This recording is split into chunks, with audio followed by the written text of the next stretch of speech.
निःशुल्क रूप से मिलनी चाहिए। क्योंकि एक बार को आप सोचिए, आखिर उस बच्चे की गलती क्या होती है जो एक गरीब घर में पैदा होता है और उसको बेहतर शिक्षा से वंचित होना पड़ता है। शिक्षा के सामने एक पैसे की दीवार खड़ी है, जो जितनी ऊंची दीवार लांघ सकता है, जो जितना अधिक पैसा शिक्षा पे खर्च कर सकता है, वो उतनी बेहतर शिक्षा पा सकता है। लेकिन अगर एक देश एक है, लोकतांत्रिक देश है, तो शिक्षा भी सबको एक समान रूप से तो मिलनी ही चाहिए।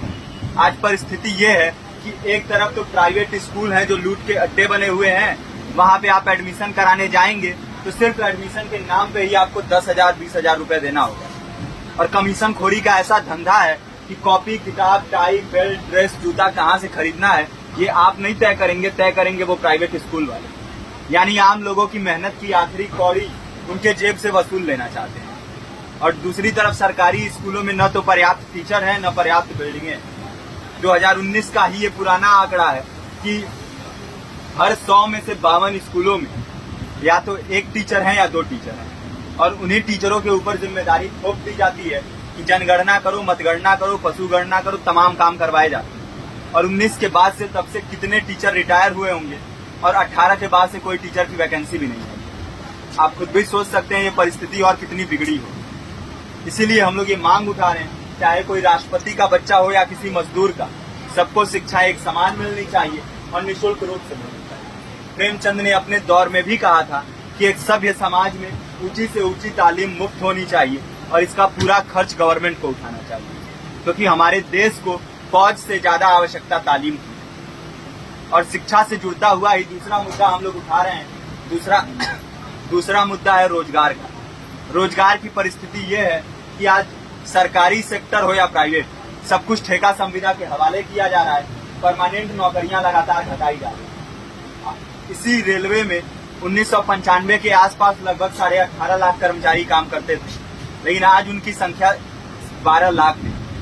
आप खुद भी सोच सकते हैं कितने बड़े पैमाने पे परमानेंट पदों को घटाया जा रहा है। और आज आलम ये है, एक तरफ लाखों पद खाली पड़े हैं, फिर भी कोई वैकेंसी नहीं निकलती।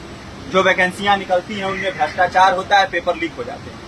RO, UP police, BPSC, SSC, CGL, ऐसे तमाम पेपर लीक हो चुके हैं, आप लोग भी जानते ही हैं। अभी नीट की धांधली में ये पता चला कि एक एक पेपर 30 लाख से 50-50 लाख रुपए में बेचा गया। हम और आप तो ये पैसा नहीं दे सकते। पूरी की पूरी कारस्तानी सरकार, प्रशासन, शिक्षा माफियाओं की होती है। और भुगतता कौन है? आम घरों के लोग, जो लोग सालों साल तैयारी करते हैं, दिन भर में 10-10 घंटे, 12-12 घंटे पढ़ते हैं। और इतनी कड़ी मेहनत के बाद, सालों साल की मेहनत के बाद उनके हाथ लगती है तो सिर्फ हताशा, निराशा, अवसाद।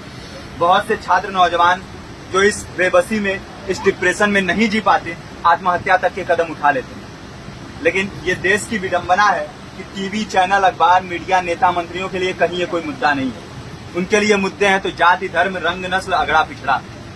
आज जब पूरी परिस्थिति इतनी भयावह है तो ये जरूरी है कि लोगों के बीच में जाया जाए, लोगों को संगठित किया जाए और एकजुट किया जाए।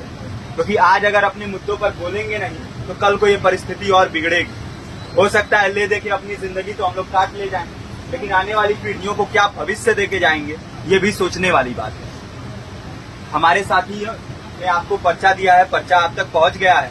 पर्चे में और भी बातें हैं, इसको पूरा विस्तार से पढ़िए। पर्चे में हमारा नंबर है, संपर्क कीजिए।